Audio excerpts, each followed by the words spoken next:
Welcome back, everyone, to the Meet Us in the Ring podcast. I know we skipped last week, but we are back. Currently, I'm in the middle of Hurricane Hillary. She is coming down right now, but that's okay. Hopefully, my internet won't cut out. It's just like a tropical storm. It's not really a hurricane. Like, let's be real. But I love the East Coast. I feel like I'm on the East Coast right now. But as you can see, I am with my co-host Maddie as always, and our special guest today is Shayna Hill Official from Wrestle Talk.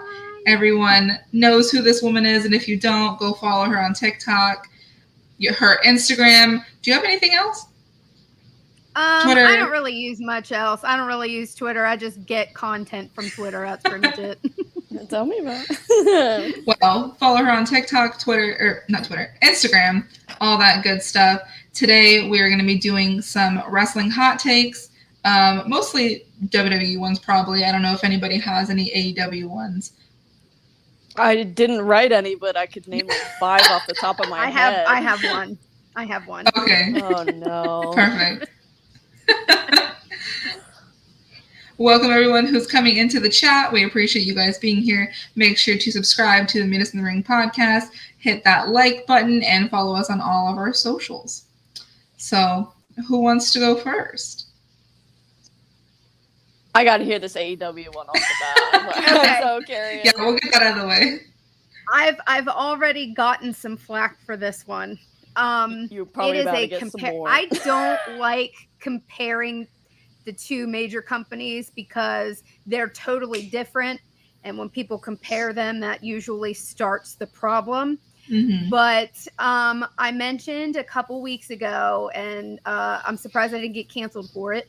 But in my humble opinion, I think that Orange Cassidy's title reign is more impressive than Roman Reigns' title reign. Whoa. And I only say that because Roman hardly ever defends his title. I don't care if he's had it for 5,000 days. If you've only defended it 7 times in 5,000 days, it's not a very high percentage. Orange Cassidy, however, has had this title for like almost 300 days, and he defends it weekly. So, and it's almost not a fair comparison, I guess you could say, because Orange Cassidy has been wrestling people from all over, and Roman Reigns is only allowed to wrestle people within the WWE. Yeah. But the fact that he has a title and wrestles and does not defend it blows my mind, because they hype him up as this crazy champion, has had it for like 1,100 days almost, I guess, and has defended it like 5% of that time. I feel like if you are the world champion, you should have to defend it every single time you wrestle. But like, we're in August, and he's defended it twice this year. Twice. Like, yeah, that's pretty sad. That is ridiculous. And like, you know, everybody being, oh, well, he doesn't have any viable opponents. But it's like, yes, he does. It doesn't matter though. Even if he didn't, like, let's just say he didn't. He should still be defending it at least once a pay-per-view. 100%. I like where you're... Oh, I'm sorry.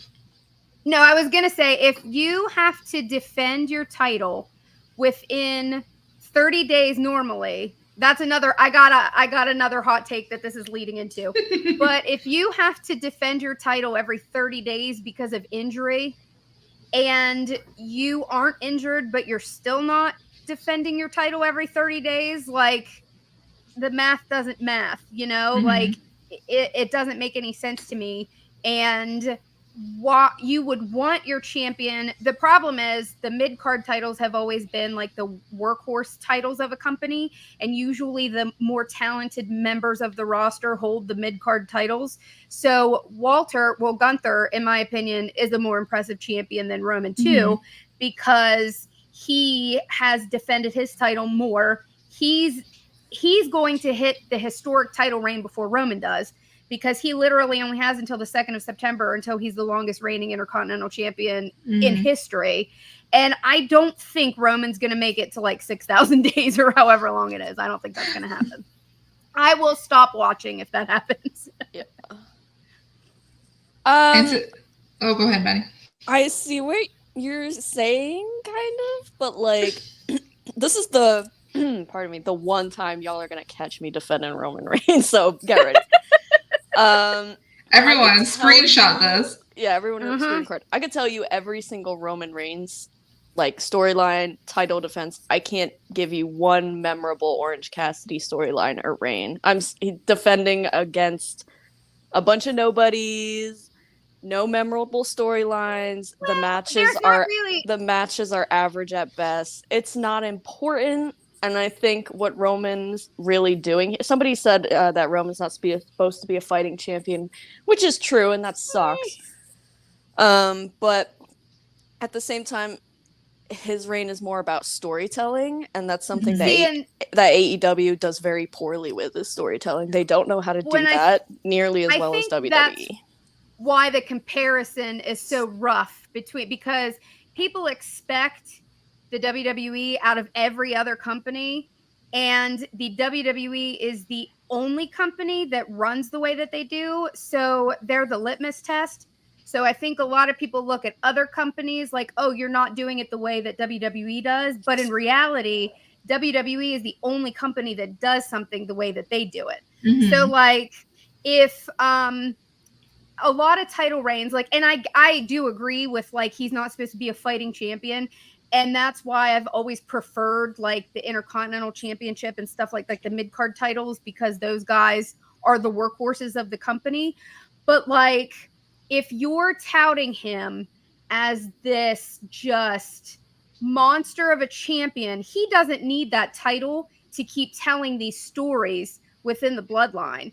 He could have no title, because the title doesn't really matter in the once Sammy was out of the story, the title itself wasn't a big deal. They're focusing more now on the story of the family. And I think the bloodline story is the best story told in wrestling in probably the last 30 years. Like, I don't think that in our lifetime, we're ever going to see the WWE tell a story the way that they told this bloodline storyline. But wrestling fans have such a short attention span to something that I think a lot of people now are like, okay, we need something else, but Roman holding the belt hostage isn't it. But we want the bloodline to still go for like a year. You know what I mean? It's kind of like a double-edged sword, because you want Roman to have the belt, but he doesn't need it in order for this bloodline story to keep going. You know what I mean? The belt's like a secondary thing when it's supposed to be like a primary title in the picture, but nobody pays attention to it because everybody's paying attention to the family, you know? Yeah, I agree that they could do the bloodline story right now without the title. Like, if they could totally do just the head of the table, you know, of just, hey, you're representing this family. Like, they don't need the title for that necessarily. I mean, sure, it brings more prestige to the head of the table and the tribal chief and all that. But yeah, I agree.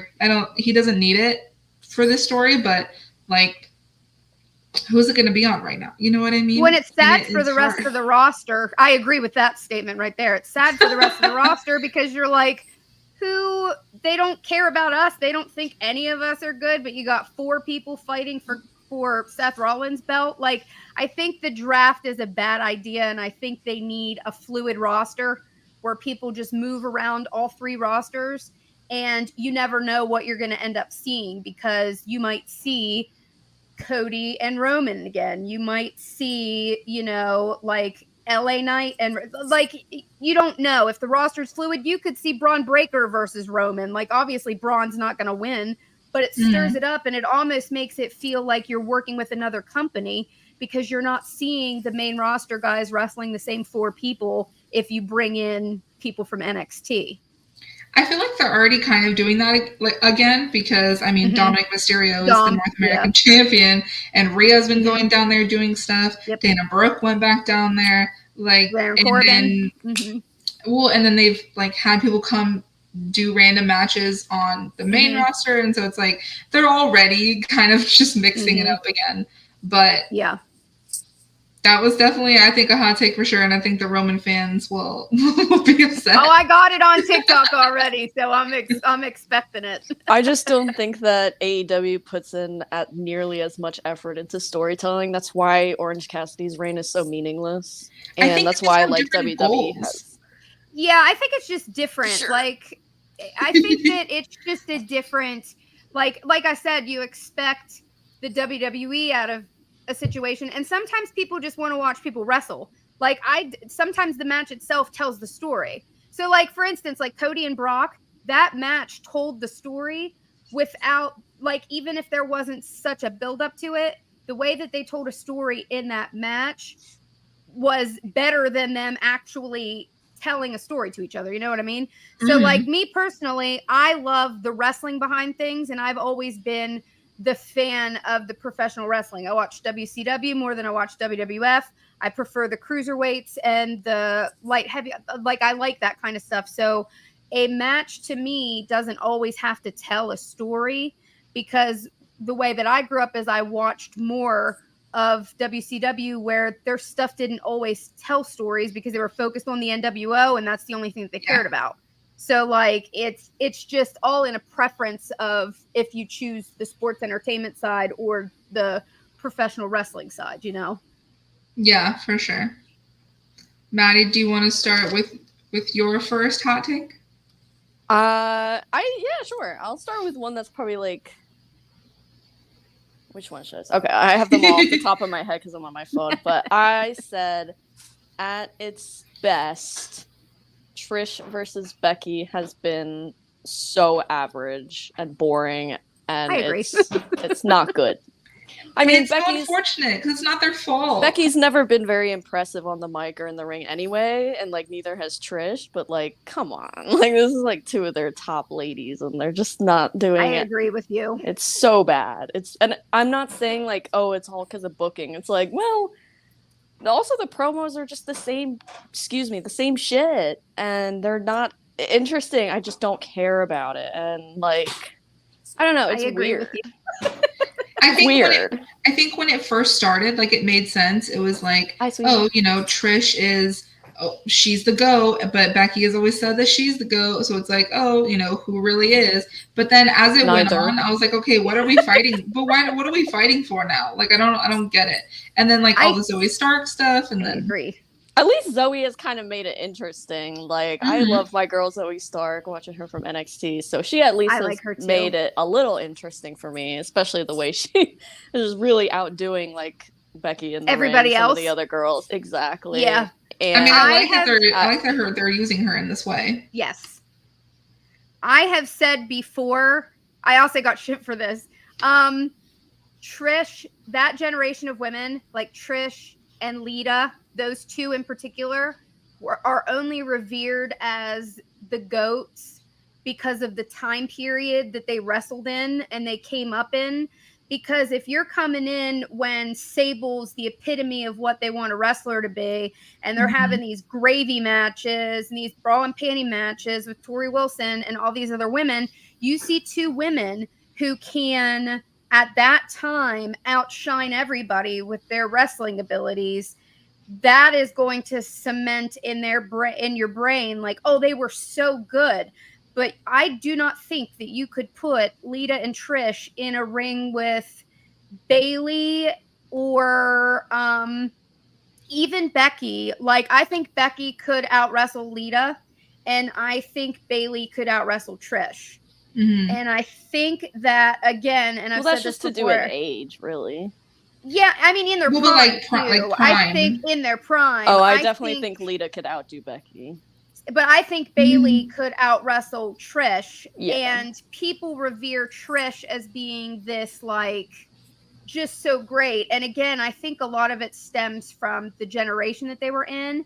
And not only that, I mean, at that point in time, I loved Beth Phoenix. I loved Victoria. I loved Ivory. Like, these women that weren't your quintessential, like, you know, runway models were out wrestling everybody. But during that period of time, they only cared about what you looked like on the cover of Playboy, you know, like they didn't care.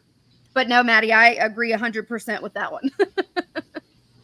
Well, on the topic of Becky, um, one of my hot takes I love my is Becky Lynch slander. and then, like, here's the thing. I don't know. Becky I'm ready. has just, like, gotten down a little bit. But that's not my hot take. It's that if Bianca had debuted during the Black and Gold era, Becky wouldn't have made the Four Horsewomen. It would have been Bianca. I mean, isn't that just like facts, really? I mean, I feel like that's a hot take because a lot of people consider Becky as, like, the best horsewoman, you know, next to Charlotte. But if Bianca would have been there during that time, no way Becky would have made the four horsewomen. The Four Horsewomen would have been so much better. It would have been Mercedes. Charlotte, Sasha, Bayley, and Bianca. That's what it would have been. That would eat. That's what we deserved.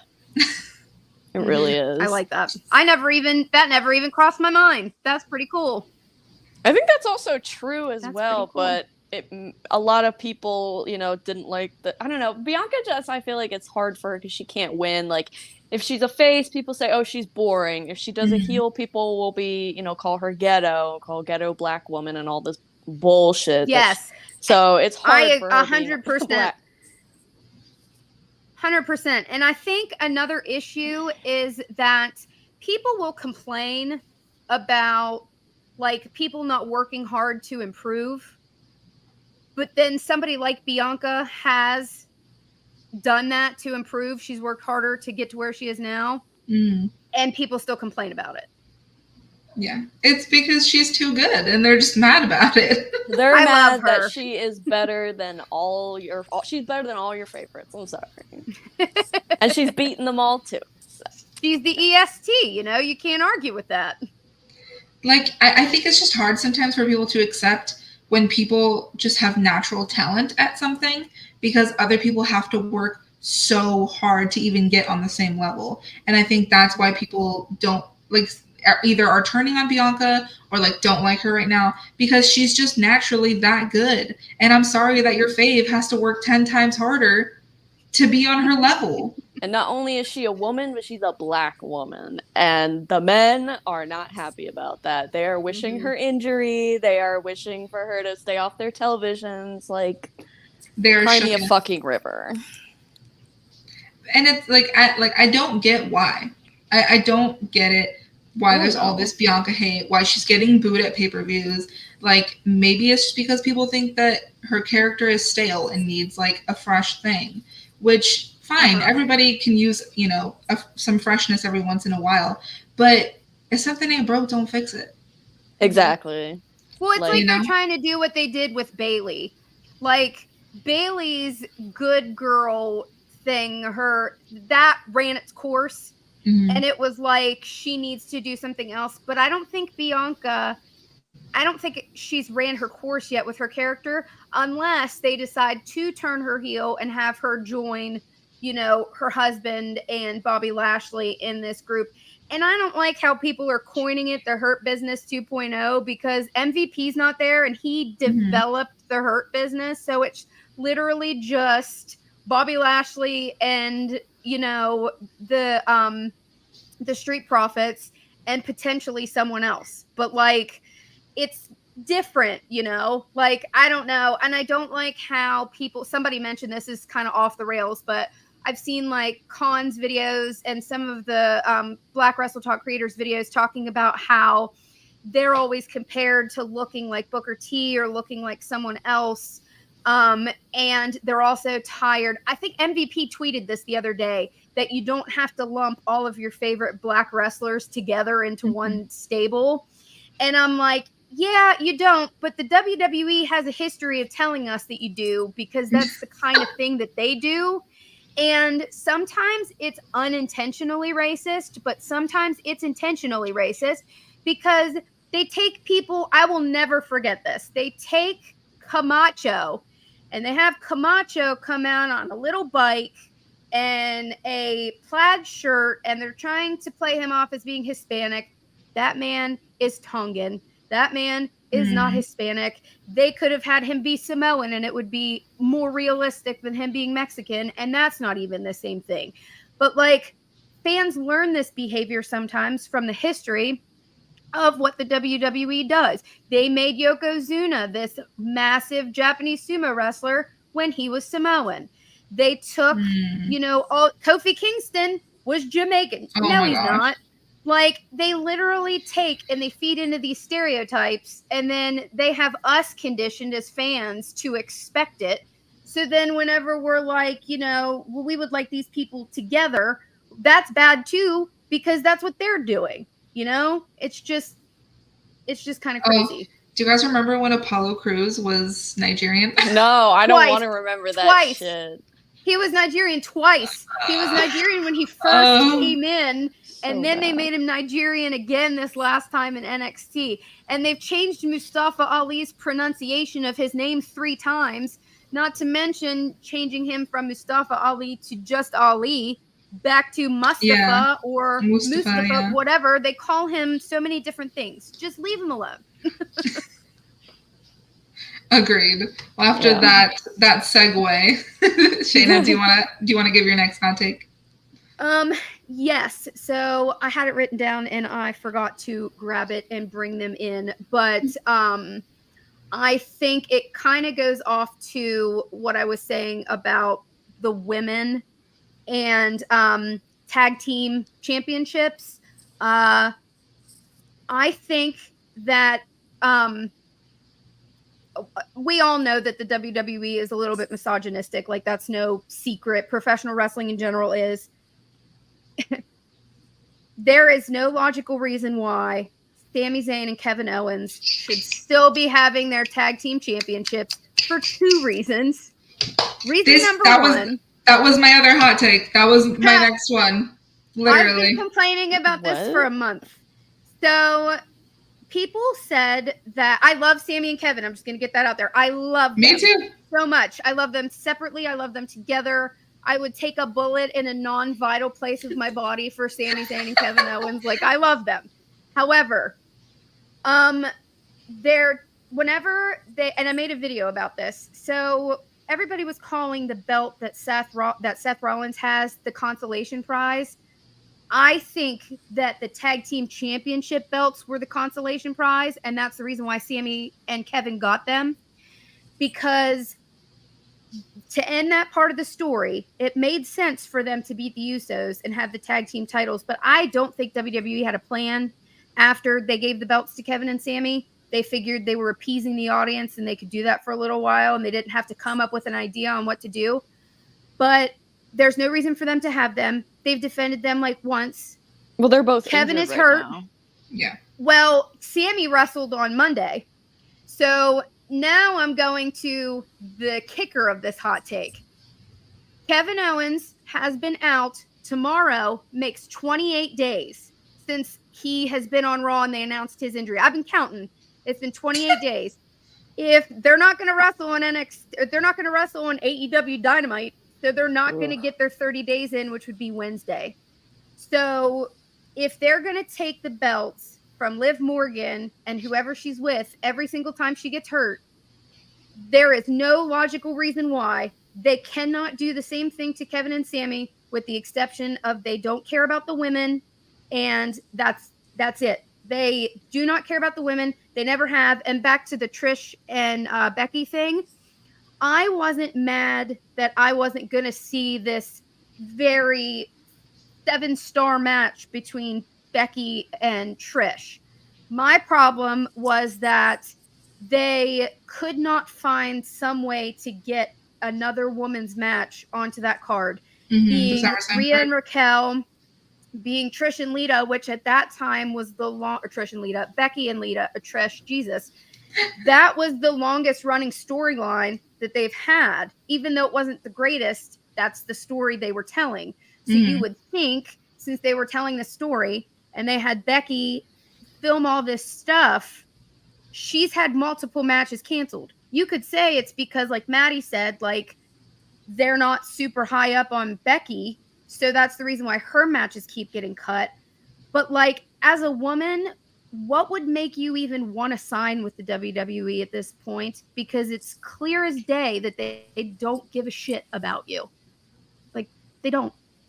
Well, here's the thing. I don't necessarily think it's that they don't give a shit. I think it's just they are feeding off of how wrestling fans are reacting these days. Because if you notice, whenever there's a women's match, the crowd is dead quiet and they start getting up to go to the bathroom, to go with their beer, whatever. If those people would just stay in the seats and be active in what they're watching, like they'd be like, okay, people care, so let's like keep doing it. But to kind of match your hot take, for me it was why as soon as Liv got injured, they took the tag titles off of her and Raquel, but KO has been injured and they're not taking the belts off of KO and Sammy. They tried to correct their mistake by not taking it off Chelsea, even though Sonya's injured now. I still think that's hilarious. I think that's the funniest thing that they've got going right now.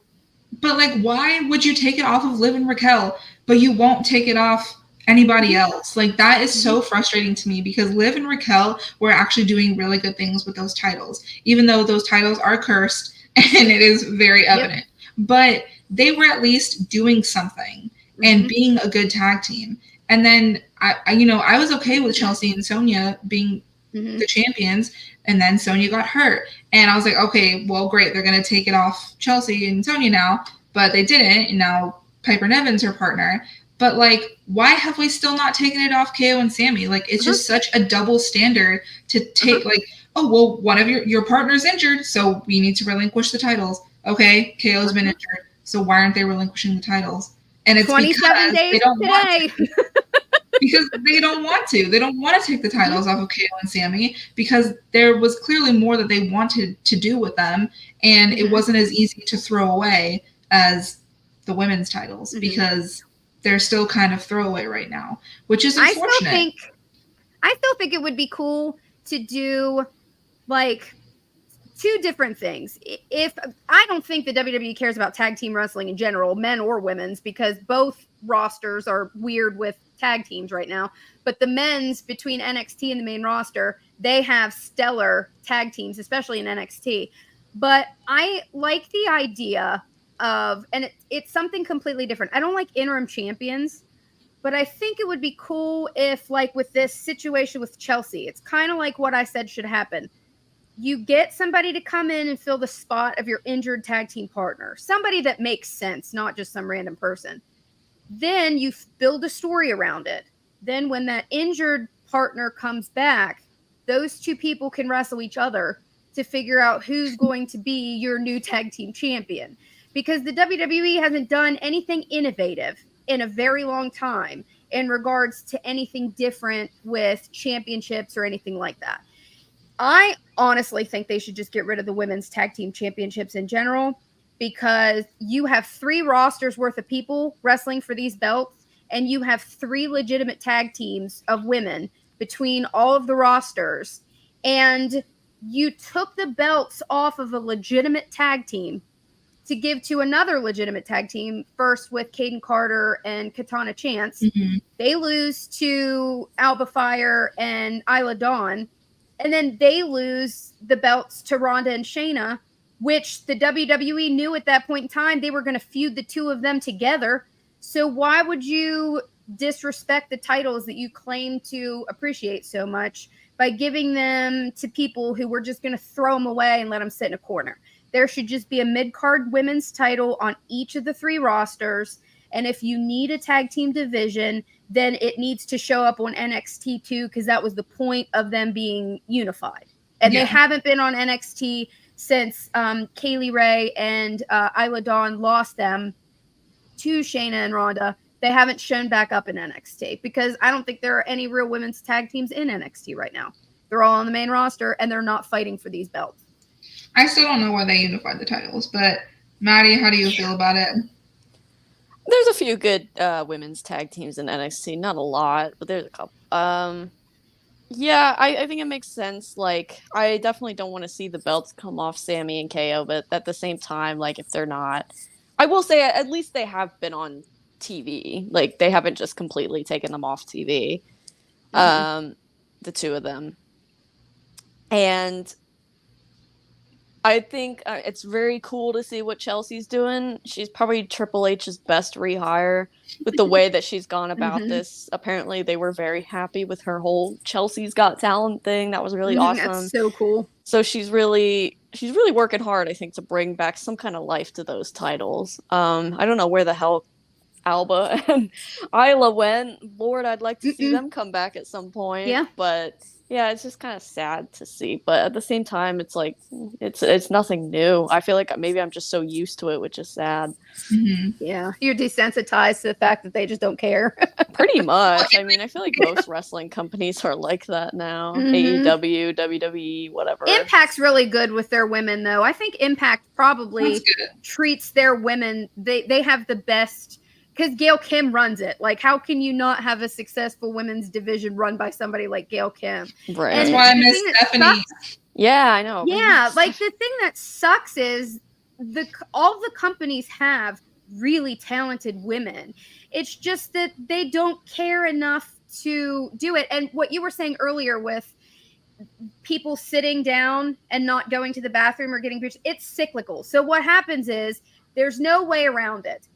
The WWE isn't pushing the women because people get up and go to the bathroom and go get beers. But people get up and go to the bathroom and get beers because the WWE isn't focusing on making you interested in these women's matches. So, like, something's got to give, you know? And I understand the solidarity of sitting there and waiting for the women's match to be over. But then again, it's like, I just think that as a woman, I really don't know why your goal would be to go to a major wrestling company right now when you can be like Steph DeLander or Tessa Blanchard before she got into all of her drama.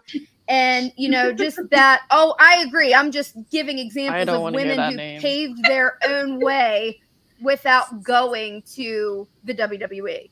And I just think that as a woman, if I was 20 years old and I wanted to be a professional wrestler, the WWE might be my end game. But, like, I want to make a name for myself and be respected before I come to the WWE and get disrespected, you know?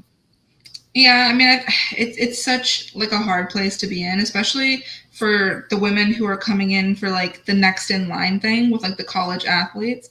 Because you already aren't getting respect because wrestling like wasn't your first choice.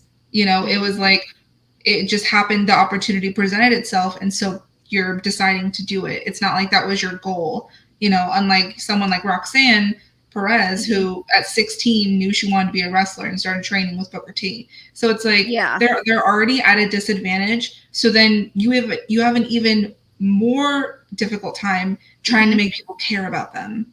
Well, and that's not even people who are on the indie circuit coming in. Yeah.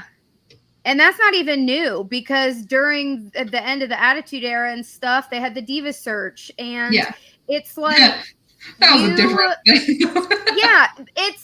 it's like the same. I understand going outside of the professional wrestling realm to look for an athlete that you think you can create. Because another thing that I've always said is if the WWE didn't create you, they're going to make people think they did by changing everything about you that you did for yourself in the indies or in another company. But I think they search out those kind of people because they're a blank canvas and they can teach them from scratch. You're not going to have anybody arguing, being like, well, Lance Storm taught me how to do it this way. Or, you know, Bryan Danielson taught me how to do it this way. You learn the same way inside the WWE walls. So then if you are a success story, they can claim you and that they created you.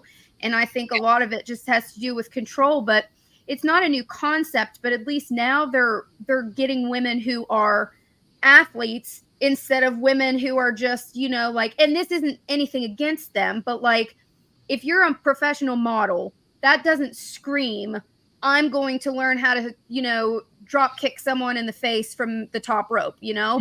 But if you're a soccer player or a gymnast or something, or like Casey Catanzaro, if you have that in you to be able to do it, then they can mold that and turn you into a wrestler. So at least now they're going after athletes, then they were going after people that just looked pretty, you know? Yeah, definitely. I know we digressed a little bit on that, but long story short, treat the men the same way you're going to treat the women. If you're going to make women relinquish titles, make men relinquish titles. That goes for Roman too, not defending every 30 days. But that's a different thing. So Maddie, what's your next hot take? Finn Balor should have won at SummerSlam. Oof. I agree. I agree. There was absolutely no one can change my mind. I'm not saying it's a fact. It's just my opinion. So don't get it twisted, but I have seen no valid reason for why Seth should have retained the title. So I just think it's helping with the breakup of the bloodline, or not the bloodline, but of Judgment Day. Yeah. And I think that it was used to put a little bit more dissension between Damian Priest and Finn Balor. But I feel like that still could have been done with Finn winning it, because I thought that Finn was going to win it, and then Damian Priest was going to cash in his money in the bank, and he was going to pin Finn Balor to win it. Not saying that I wanted that to happen. I thought that's what was going to happen, because then you get that dissension between the members of Judgment Day. You can get Rhea the hell out of there, because I made a video this morning about how the crowd, it's such a juxtaposition when you get Dom and Rhea in the same place, because you're like, I'm supposed to hate them, but I love her. So like, it's just become a funny thing to boo Dominic. But Maddie, I'm 100% with you. I don't think there was any reason why Finn Balor shouldn't have won. I think you could separate the Judgment Day without the cost of Finn Balor losing that match. Yeah, I mean, I think that, well, because at this point, it seems like they're going two different ways. Either Judgment Day is going to break up because of Finn and Damian's thing, but then also because of JD, or is JD going to enter Judgment Day? Like, it just seems like they're trying to feel out both scenarios. Yeah, and I think I can see both of those working out. I see either JD McDonough working with Finn Balor and protecting him from the Judgment Day, or like Finn Balor face turn is what I kind of see happening from this. But I can also see JD McDonough coming into the Judgment Day and Finn Balor being on the way out, because you got Finn Jr., so why do you need Finn? So then Finn turns face, and then eventually, work something out. Finn Balor could be a formidable opponent for Roman Reigns. If you can't have him continuously lose, like you have him continuously lose to Seth Rollins and all that situation, the only other person I expected them to put against Roman, which everybody tells me it can't happen, but it's not like the WWE doesn't gaslight us anyway, is I expected Brock Lesnar to be the one to go beat Roman, because that's what they always do. But people were like, he lost, so he can't do that because of SummerSlam last year. Well, you know what? They men in black us all the time and expect us not to remember things that happened. And it's not like they couldn't do that anyway. They could put him in a triple threat match, and Brock could pin Cody, and Roman loses the belt because somebody else was pinned. It's not like they couldn't rewrite it. But I think Finn could be a formidable opponent for Roman. I think that they could have done something with Finn, Roman, Judgment Day, and the Bloodline before it all ended. Mm-hmm. But I like Finn, and I also wish he would have won at SummerSlam. Yeah, it would have been a more satisfactory ending to that 7-year, thing that they were going with. Mm-hmm. But they just won't take the title off Seth right now, because he is one of the top stars on Raw, And I don't think they really have a plan for who's next, like for who's going to hold the title next. But I'm excited for his match with Shinsuke. I think they're going to put on a good match. I know people aren't really on the Shinsuke, wagon anymore. He's my daughter's not favorite. Even that. So I'm a big it's fan. Just the story. It's not even that. It's just like it's not very interesting. I think the story. I'm sure the match will change people's minds, but at this point, it's just like, oh, cool, I guess. I like Shinsuke. It's just not exciting. Yeah. Well, on a very different topic. I swear to God, it's fucking Bella's or kind of. No, and for once, it's not technically about just the Bellas, So I but purposely did not include my Bianca in this. So well, not all of us have a self restraint. yeah. But no, I mean, so here's my hot take is I feel that the success of Total Divas was necessary for the women's revolution. And I don't know if that's a hot take. Maybe it is, maybe it isn't. But I feel like if the show Total Divas hadn't been successful, like, okay, so we all know that, most of it was scripted. Like that's been known. But I feel like if that show would not have been successful, I don't think the women's division would be where it is now, because I the think show it brought in other viewers. Yeah, brought it into the mainstream, made people care more about those women because it was just about them personally. I mean, look at what it did for the Kardashians, like no one cared about them until they had their show. People care about them? I still don't. Yeah. Surprisingly, people care about them, but like genuinely. And so I think the success of the show was necessary in order to get where we are now. Obviously, right now, like we're struggling with the women's division, but like to get where we were with Stephanie introducing the new title, taking away the term diva, like I feel like all of that was necessary because they're like, oh, okay, people actually care about the divas now, and like, but like they don't like that we're calling them that, so we need to change it. And so I feel like if the show would have flopped, I feel like we still would be in this place where women aren't doing, ladder matches and Money in the Bank matches and all of those things. So I think that the success of the show was instrumental in where we are now. Well, and I think this is where it goes back to the way that the WWE does stuff differently than everywhere else. Because every other company that I've watched, and I watch a lot of things from the UK and Europe and Impact and Ring of Honor previously, and smaller independent companies in the States. The WWE is the only company that operates the way that they do with their women. I've seen Kaylee Ray wrestle her husband in a promotion in Scotland. I've seen Kaylee Ray in death matches in Scotland. We're not going to discuss Tessa Blanchard per se, but I watched her wrestle Brian Cage. I've watched her wrestle Moose. I've watched her do things. And I use her as an example because she, for the longest time, until it came out that she was, what she is, she was what everybody wanted. I've seen in every other company, look at Masha Slamovich right now, or Stephanie DeLander, or Allie Catch, like all these other women in other companies are the real trailblazers, like it doesn't seem like a trail needs blazed because, like you said, Total Divas brought in a different audience to the WWE, just like Logan Paul did, just like Ronda Rousey did, just like Jackass did. And even if you don't like them, I don't like Ronda Rousey. I never have. But I can't deny the fact that she brought in another set of eyes that might not have originally watched the WWE. Same thing with Logan Paul. I think he's a garbage human being.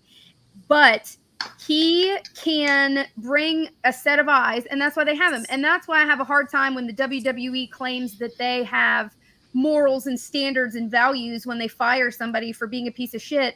When they bring in people like that, they have pieces of garbage in the Hall of Fame that they don't get rid of. Sonny's still in the Hall of Fame. Like they took Hulk Hogan out when he did all of his stuff, rightfully so. He should be out. Sonny should be out of the Hall of Fame. They want to claim inclusivity when it's time for them to make money, but they don't give a shit any other time. So for me, I think you're right with Total Divas bringing things more to the mainstream. But I honestly think that Total Divas and the way that some of these women were on the show brought women's wrestling back a little bit, because of the way that they made some of these women look like victims. Like all the stuff with Nikki Bella and John Cena, it made her look like this pathetic woman who was chasing this man who was never going to love her properly, and he didn't have the guts to tell her when she was conscious, so he had to propose when she was under anesthesia. It had Natty looking like she was mean to TJ all the time. and she was aggressive and she was always mean to him. And then it had Paige looking like she was just this harlot who had different boyfriends all the time because she was always with different guys. It had Buddy Murphy looking like he was trying to get a green card from Alexa Bliss because he was going to be sent back to Australia and didn't know what he was going to do. Like, I know a lot of it was scripted, like you said, but I feel like in some of these situations, it set women's wrestling back in the WWE because you had these other women like Gail Kim, like Madison Rayne, like the beautiful people in general, like ODB. You had these women in these other companies who were the real trailblazers.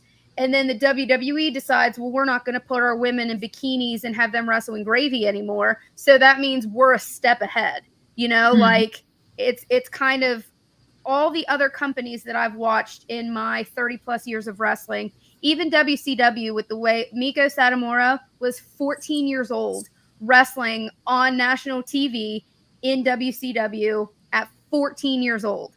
Like a lot of the Japanese female wrestlers, she was like this tall, like she was tiny, you know? And if you go back and you're interested in actually watching a lot of actual women wrestling, go back and watch WCW from the mid 90s. Look up Bull Nakano. Look up Akira Hokuto. There are these Japanese women who were setting the trails on fire while the WWE was having their women come out in pasty boobs and gravy matches, you know? And that's one of the reasons why when I watch wrestling, I like Serena Deeb is probably my favorite women's wrestler. And I'm probably one of like 7 people in the world that feel that way because of the way she wrestles.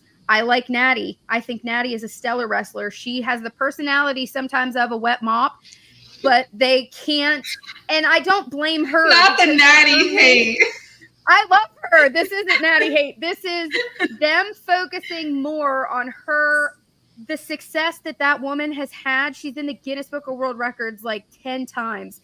Natty is the best women's professional wrestler that company has. But what did they do with her? They put her on national TV and had her belittle her husband the entire time.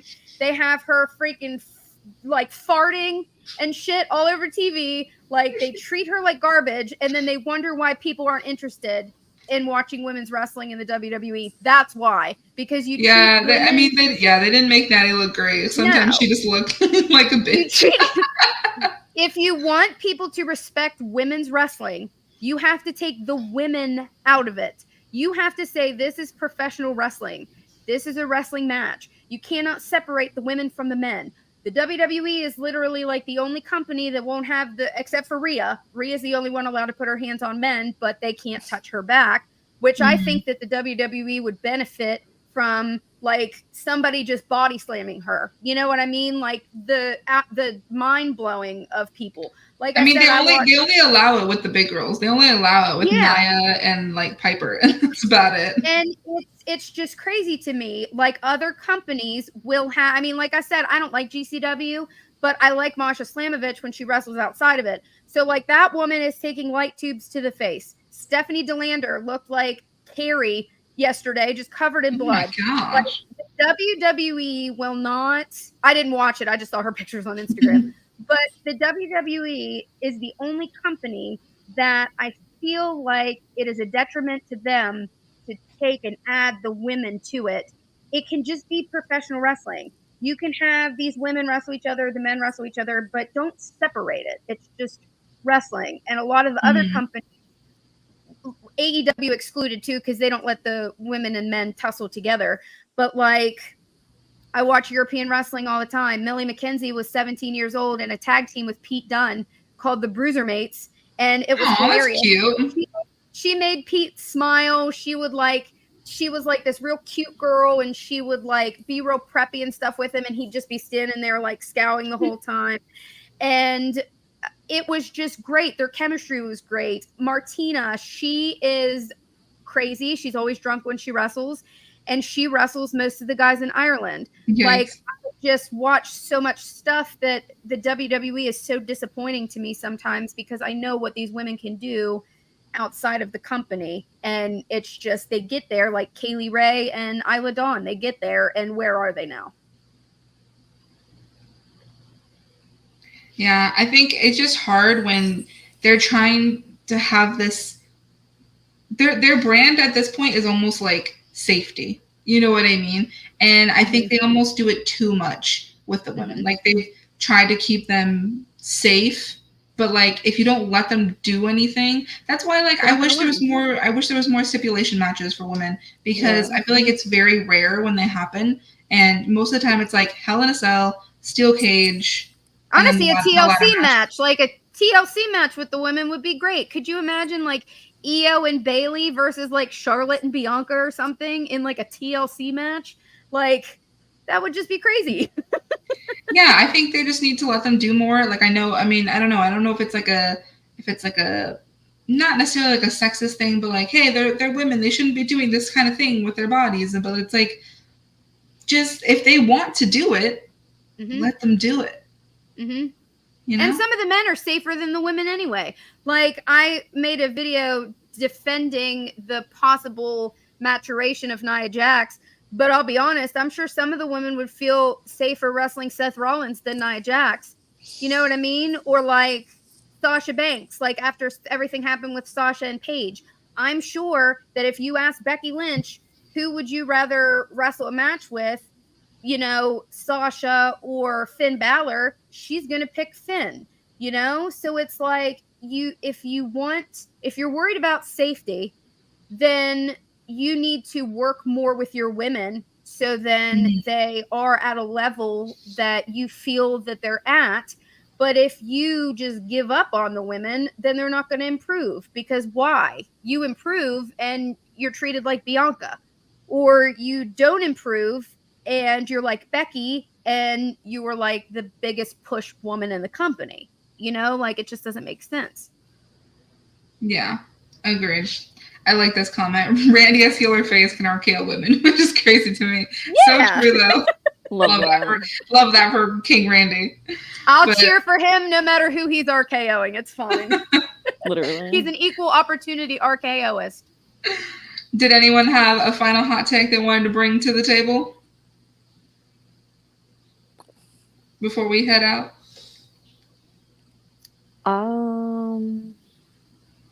I don't want to get in trouble. So. I've already gotten myself in trouble. You go right ahead. That's what this is about. Women's Money in the Bank match. I mean, I think I wrote down one more, which was just that, like, at her very best, Dakota Kai is extremely average in the ring. I think that was, like, my only last one. Yeah, a lot of people are on the Dakota Kai train. I don't get it. She's never, like, I mean, she's cool. I have nothing against her, but she's never done anything that's very impressive to me. I don't think she's that great in the ring, to be honest. Cora Jade is absolute dog shit, period. Good thing Axel's not here. Mad. I want to know who she pissed off to get treated the way that she's being treated right now, because she was like this, and now she's like this. Yeah. I don't know what. I thought she was the next women's champion after Mandy, but when you can't cut it in the ring and you can't put on a good match, you should not be near championships. So I'll agree with that statement. I have a hot take as far as TikTok goes, and not necessarily wrestling in general. That's fine. We can do Wrestle Talk. Yeah, so I have a two-parter. So one of my hot takes is that the reason why men downgrade women all the time, it doesn't matter. Like, you literally could say my shirt's yellow and somebody's going to call me ugly. But I think a large part of it is because men know how they treat other women. Like, men know how they treat women. They objectify us. They, you know, you could be crying on the internet and someone's going to tell you that you're pretty. Like, it's just how men are. I think a lot of men are so upset with us infiltrating their, you know, domain, because they don't have the assets to get the attention that we get from knowing things about wrestling. It isn't because we know more than them. It's because we know it at all. Women. We can, like, if I came on the internet and the only thing I talked about was how hot I thought a wrestler was, I would still have a large following. I could come on here, excuse me, in a bikini top and make my top 10 package videos of male wrestlers with the best packages, the most off the wall shit, and there will be men watching it because I am a woman and I am attractive. And I think that that's what some male creators are jealous of, is that they're not getting as much attention from other men that we are. So like, you know how in sports, like men will wear like a jersey with their favorite football player on it or basketball player, and all they do is obsess about that man, and they have posters of Tom Brady in their room, and they want that male validation from another man. It's like that in the Wrestle Talk community, where they don't get the validation from men. We do, because they just want another man to tell them that they're pretty, and they're not getting that. So then they get pissed at us for existing in a space that they think is theirs. I'm just getting tired of seeing like these Wrestle Talk men with these very large amount of followers talking so much unnecessary hate about female wrestlers. It's very concerning. I'm like, I don't want to, I'm not going to say names, but like there was one that I saw and I'm like, you have a lot of followers and you're talking that way about a woman wrestler who you don't know personally, who's never done anything to you. And it's like, you shouldn't have that platform, and it's concerning that you do. That's why I appreciate people like Malik, people like Phil, because they don't ever talk shit about women, really. I mean, like, sometimes they'll say, oh, this person like had a bad match or like whatever. Which but, is like, fine, yeah. But like, it's never malicious, and I think that's what sets like them apart. You know, obviously there's more, but I just mentioned those two specifically. But there's obviously other male Wrestle Talk content creators who are very like for the women's division and like for the women creators. And if you guys are watching this, like, we appreciate you so much, like truly. And so I have so many guys that go to bat for any of us. Like if I tag them in a post, they're there, you know? Exactly. So I agree with you, Shayna, that like I think it's kind of a weird thing that they're like, wait, there are so many women like content creators that are popping up now. I see more and more every day, and I follow them immediately just because like I want that, you know, women for women type of thing. And like I'm very much a girl's girl. Like unless you like say something that like really pisses me off, and like obviously like I'm not gonna follow you, but or like if your takes are very like oh yep, that's my baby Yoda. But like unless and like if your content as a woman is very internalized like misogyny, like I'm not for that. But if I see that you're and there are some, but if you're making good content that's either like funny or informative or like, you know, about women's wrestling, like I'm gonna follow you, even if you don't follow me back, because there's plenty of like even smaller creators, like people who have less followers than me. I don't even have that many, but like people who have less followers than me, and I still follow them even if they don't follow me back, because it's like you're still a woman who's making this wrestling content, and I appreciate that. So yeah, and my last Wrestle Talk hot take is that we each have our own, like there are probably hundreds of thousands of wrestling creators on TikTok, but because of who we interact with and the algorithm and everything like that, we've all developed our own little like cliques of people that we, oh my gosh, hi Pupper. Look at him. He's so cute. This is my baby. Sorry. He's probably afraid of the storm. It's okay, buddy. You can come to the East Coast. Me and Maddie will take turns taking care of you because we're not too far away from each other. But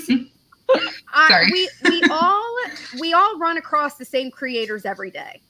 It's very rare, even on your FYP, it's very rare to run into new people constantly. It's usually all within the same group of like 100 people. I know that not everybody sits down and watches every video, but I also know a couple things. I know that people steal content, and I know that people steal content ideas, and I know that they try to pass them off as their own. Meanwhile, being in the comments section, arguing about your take, and then creating the same take.